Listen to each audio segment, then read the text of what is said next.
Olá, professores da EBD, tudo bem? Hoje eu quero dar uma ótima sugestão para melhorar as suas aulas e você vai gostar muito. Coloca em prática e você vai ver como vai melhorar as suas aulas. E a sugestão que eu trago para você é o seguinte: como você tem assim começado as suas aulas? Como que você gosta de começar as suas aulas? Vou te dar aqui o passo a passo. Então pega um papel, uma caneta e anota essa sugestão que eu vou dar para você. E aí, logo após essa sugestão, eu vou trazer aqui uma aula completa sobre a lição de número 2, datada de 14 de janeiro de 2024. Mas antes de trazer essa lição completa aí para você, eu quero aqui dar essa sugestão de método para você. Ao chegar na sua sala, é sempre bom que você convoque os seus alunos a fazer uma oração. Selecione um dos seus alunos e peça para que esse aluno faça uma oração para iniciar a sua aula. Bem, se você já tem feito isso, a segunda coisa que eu trago para você é o seguinte: é sobre você dar boas-vindas aos seus alunos. É muito importante que todos os domingos ou todas as aulas, é muito importante que você dê as boas-vindas para os seus alunos. Embora às vezes não tenha visitante, mas os que estão ali, dê uma palavra de incentivo, dê para eles um muito obrigado de terem levantado cedo e estarem ali participando aí mais uma vez das suas aulas. Essa é a segunda dica. E a terceira é introduzir a lição administrando o tempo. Então, na hora que você dar entrada na sua lição, olha aí para o reloginho, marque o tempo e vai administrando, porque sabemos que muitas escolas bíblicas aí têm pouco tempo para ministrar a aula. Na sua EBD, quanto tempo você, professor, tem para ministrar a sua aula? No meu caso, nós temos de 40 a 50 minutos. Olha como é pouco. E na sua EBD, quanto tempo você tem para ministrar a aula? Deixe aqui nos nossos comentários, ok? Então essas foram as sugestões de hoje. Agora vamos lá para a aula na íntegra. Vou trazer para você a aula completa, inteirinha. Vem comigo.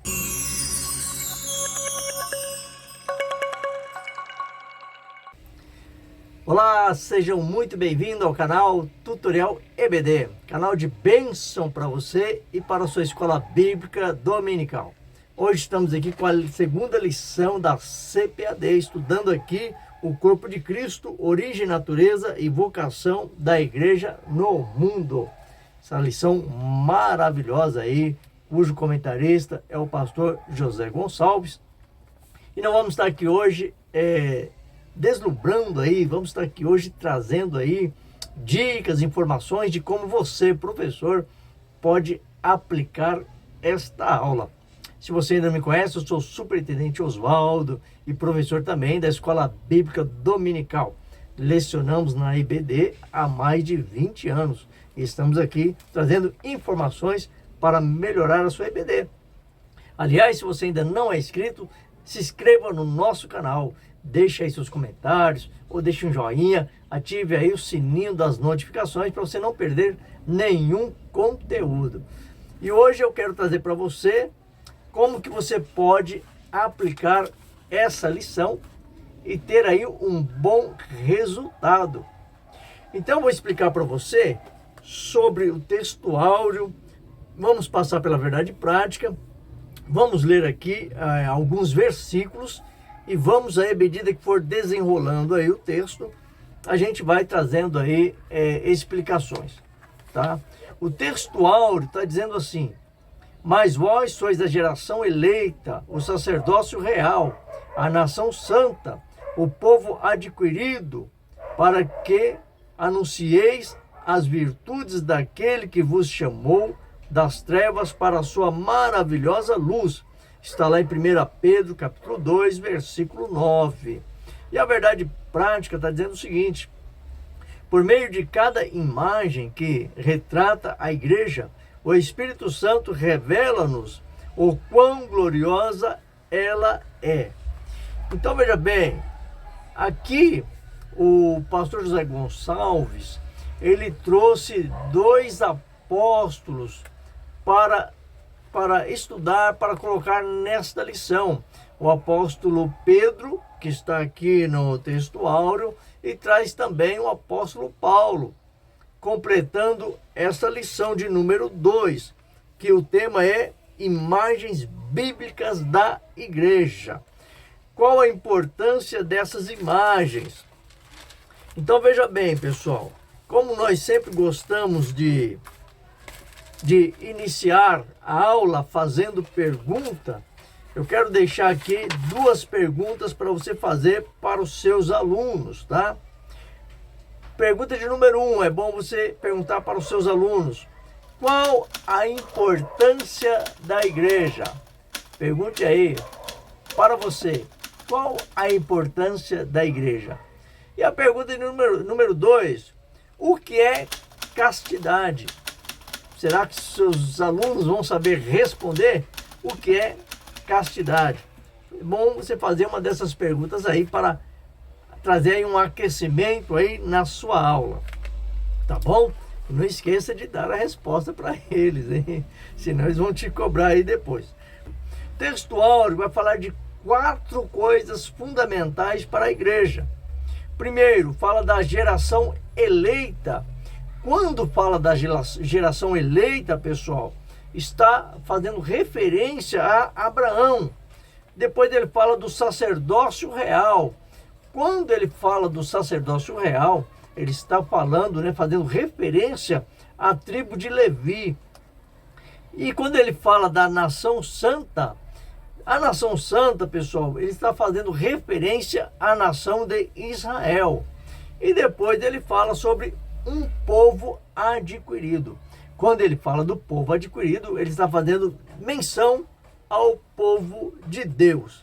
Eu vou sempre aqui adiantar um pouco, a gente vai pular aí alguns processos, para que senão a aula fica muito extensa e eu não quero aqui trazer uma aula de 40 minutos, 1 hora para vocês, tá? Vamos ver se com 20, 25 minutos no máximo a gente consegue destrinchar todo este assunto. Então vamos aqui para o capítulo de número 1, onde fala imagens que descrevem um relacionamento, tá? Então a palavra-chave está aí, imagem, tá certo? Então, para que serve uma imagem? A imagem, ela serve para trazer a ideia de algo ou para mostrar alguma coisa. Então, as imagens são trazidas aqui no texto, vai nos levar a refletir algum momento ou alguma situação em que se encontra a igreja.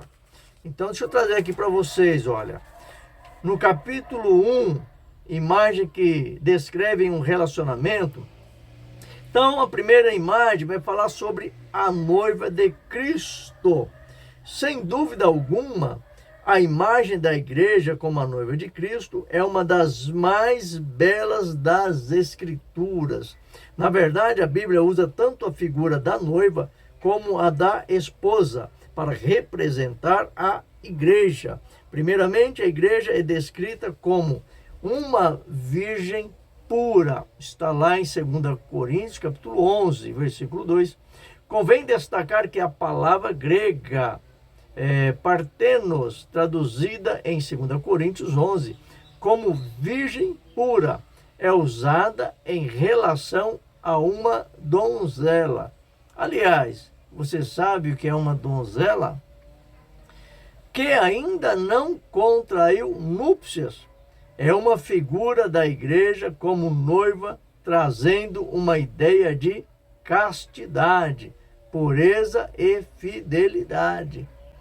O que é castidade? Você sabe? A sua igreja sabe o que é castidade? E no 2, subtópico número 2, a esposa de Cristo. Lembrando aí para você que castidade se refere a algo que não se contamina, a algo que não se mistura, a algo que esteja totalmente separado, santo, guardado, tá ok? A esposa de Cristo, Paulo retrata também de forma vívida a imagem da igreja como esposa. Então vem lá, a imagem como noiva, como agora vem como esposa, assim como é destacada a pureza da noiva, é também a da esposa. Mas devemos ressaltar que esse relacionamento de Cristo com a igreja é fundamentado no amor. Cristo amou a igreja. Agora vem aí algo que é mais importante aí no texto. Se você puder, grifa aí na sua revista, pode grifar. Não é como em um relacionamento frio, fundamentado apenas no dever, mas retrata um relacionamento fundamentado, sobretudo, na realidade do amor que se entrega e se sacrifica. Uma pausa aqui, vamos abrir um parênteses aqui para explicar algo, né? Quando fala aí a respeito do amor, que esse relacionamento de Cristo com a igreja não é um amor frio. O que você tem como ideia de um relacionamento frio? Você que é casado, como está o seu relacionamento? Você pode até perguntar aí para os seus alunos, aqueles que são casados, o que é um relacionamento frio? Como que está o relacionamento conjugal da sua congregação? É bom que você faça aí essa pergunta. E após obter as respostas, você fala que assim é o nosso Deus com a nossa igreja. Deus não quer ter com a nossa igreja um relacionamento frio. Então, o nosso relacionamento com o nosso Deus deve ser quente, deve pegar fogo, brasas vivas, chama queimando em cima do altar. Olha que coisa linda, dá até uma mensagem aí, viu? Você vê que aqui já tem uma mensagem prontinha para você pregar aí no culto de domingo à noite. Então, o nosso relacionamento com o nosso Deus deve ser um relacionamento quente. O que é um relacionamento com Deus quente? Regado de adoração, oração, amor, prática da palavra, não é? Praticar o bem social. Tudo isso envolve aí nessa chama que queima, que arde. Interessante que quando Cristo ressuscitou, ia lá 2 discípulos no caminho de Emaús. Em determinado momento, um vira para o outro e diz: porventura não ardia o nosso coração quando ele falava conosco? Então é essa chama que deve queimar no nosso coração. Seguindo adiante, vamos continuar aqui a leitura, né? Cristo cuida da igreja e zela por ela porque a ama. Então, relacionamento é isso, quando um ama o outro, quando exige esse amor, há o cuidado. Então, devemos cuidar do nosso cônjuge. Essa imagem de relacionamento amoroso entre Cristo e a sua igreja deve ser o parâmetro para o relacionamento de todos os casais cristãos, né?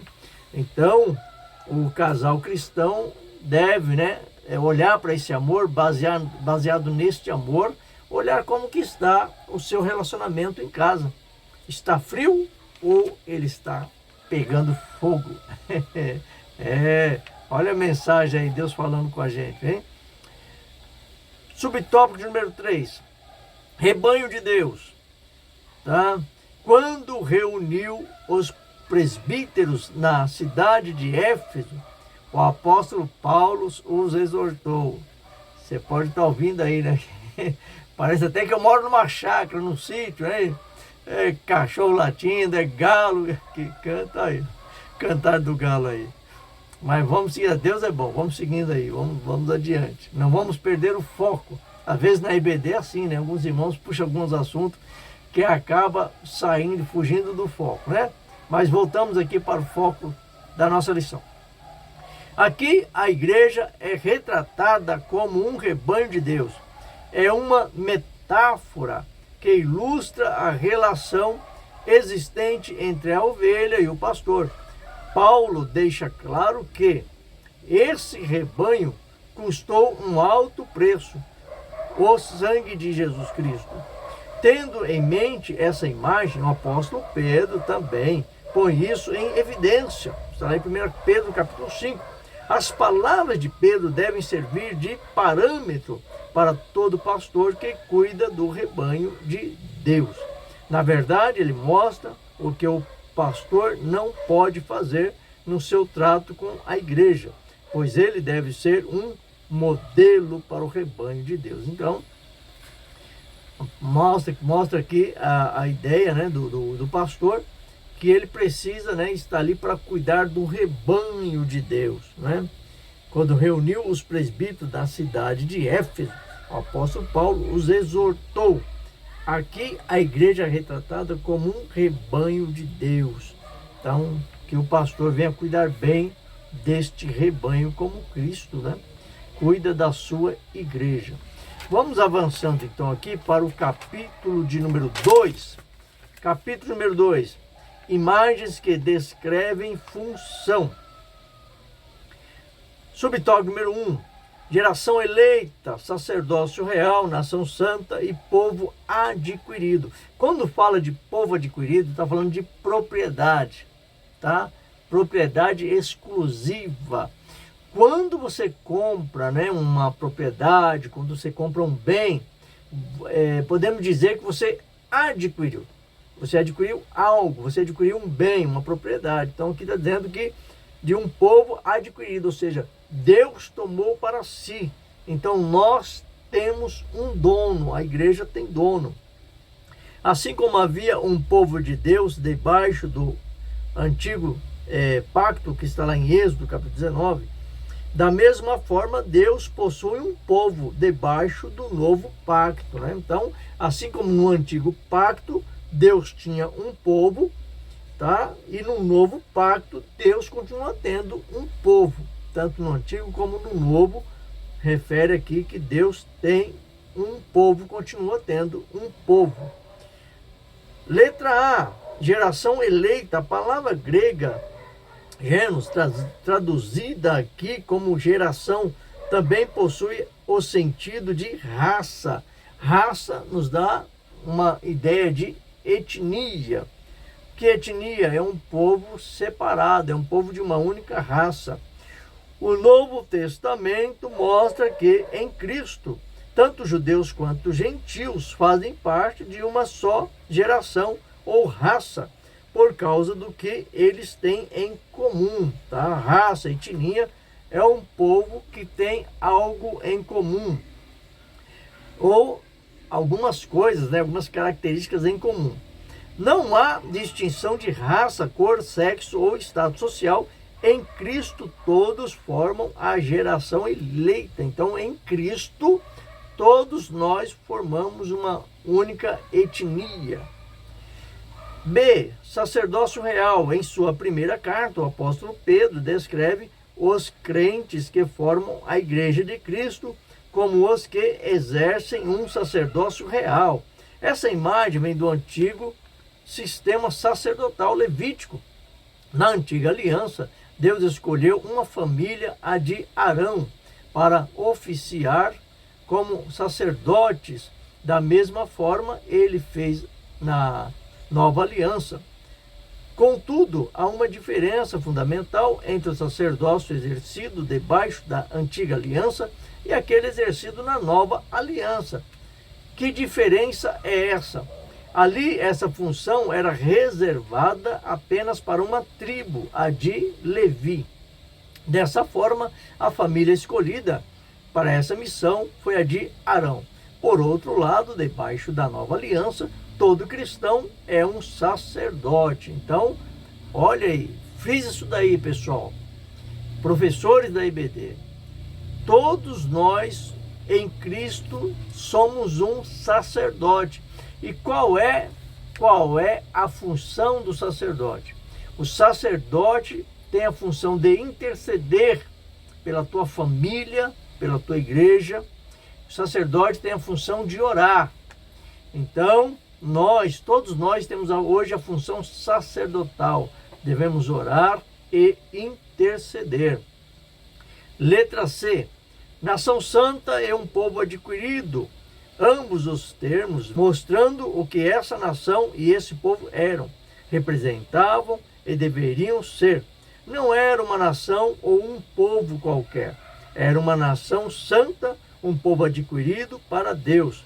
Essa é uma figura muito forte para retratar uma igreja inteiramente consagrada a Cristo.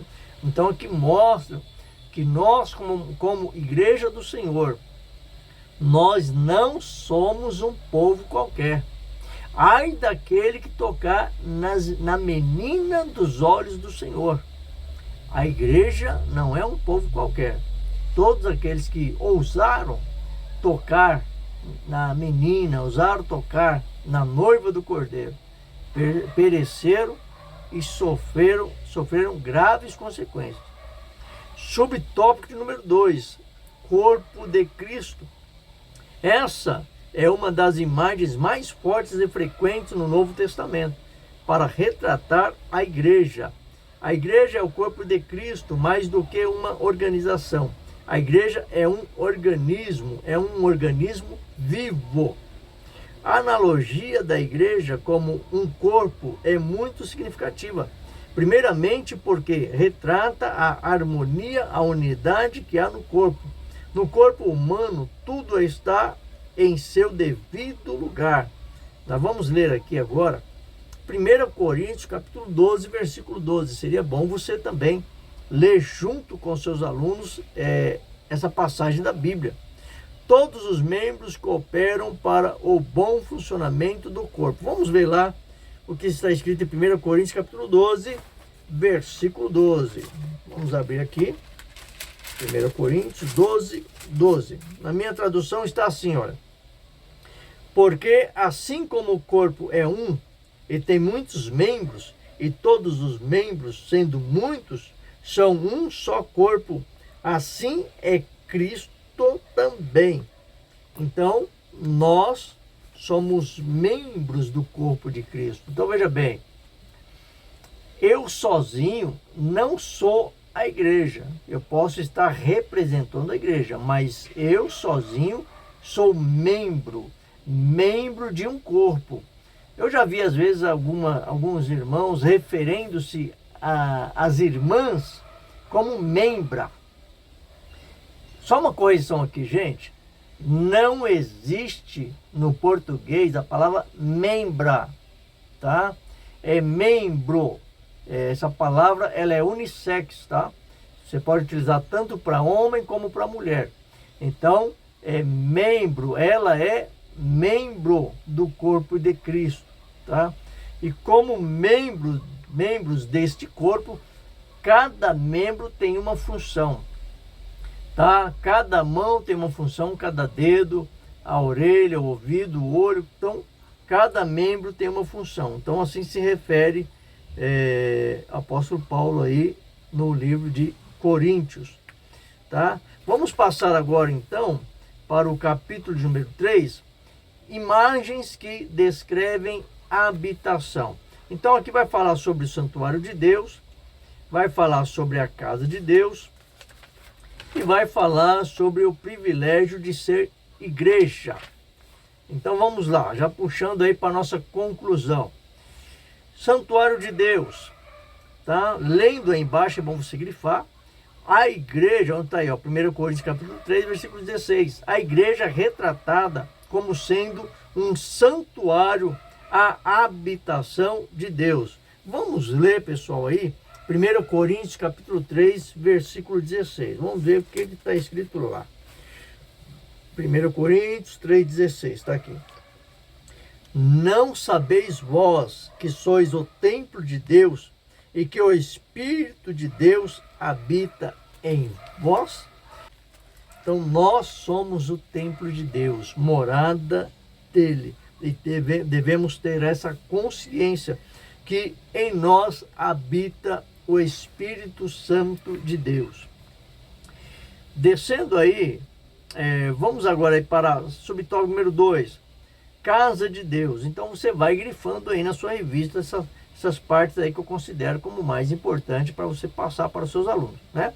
A lição toda ela é importante, mas como temos pouco tempo, então precisamos grifar e selecionar aquilo que consideramos de mais importante. A casa de Deus. A igreja é descrita como sendo a casa de Deus. Está lá em 1 Timóteo, capítulo 3, versículo 15. Está dizendo assim, olha. Mas se tardar, para que saibais como convém andar na casa de Deus, que é a igreja do Deus vivo, a coluna e firmeza da verdade. Então Timóteo está dizendo que saibais como andais na casa de Deus, tá? Então na casa de Deus é preciso ter referência e reverência, tá? A casa de Deus não é a minha casa, não é a tua casa. Lá é a casa de Deus. E lá as crianças precisam sentar e ouvir a palavra. Não podemos permitir, deixar que as nossas crianças venham ficar correndo no meio da igreja, tá? Então a igreja é a casa de Deus, precisa ter ordem, decência.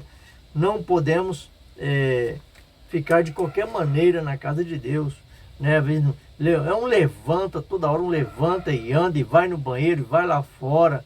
Às vezes no momento do culto temos irmãos mexendo no celular, falando ao telefone, até assistindo alguma coisa no celular, respondendo mensagem. Na hora que você entra na casa do Senhor, coloca os pés dentro da casa do Senhor, é reverência. Esquece o celular. As crianças devem prestar atenção. Então, precisa manter aí uma ordem no culto, porque Deus se agrada disso. Tá? Então, puxando aí para a nossa conclusão, vamos ler aqui a própria conclusão aqui da revista. Conclusão da lição. A aplicação. Cada crente que passou pela experiência de salvação, isto é, foi regenerado, justificado e santificado, faz parte da igreja de Cristo. Nesse sentido, cada crente exerce uma função sacerdotal diante de Deus e diante do mundo. Por isso, a igreja é uma instituição em que Deus habita. Assim, estimular os alunos para que vejam como privilégio divino participar do corpo de Cristo. É um dos propósitos desta lição. Então traga, para finalizar aí, traga para os seus alunos o privilégio que é fazer parte do corpo de Cristo, o privilégio que é fazer parte da igreja. Há segurança, há proteção, há um amor, evidente de Deus para com a sua igreja, a ponto de se entregar por ela, e um relacionamento fervoroso, Devemos prestar um culto fervoroso para o nosso Deus. Que Deus te abençoe, ter ficado conosco até aqui. Não se esqueça, compartilhe o nosso vídeo, se inscreva no nosso canal, deixe um comentário e deixe aquele joinha para nós, tá ok? Então, até a próxima aula aí, querendo Deus. Aquele abraço.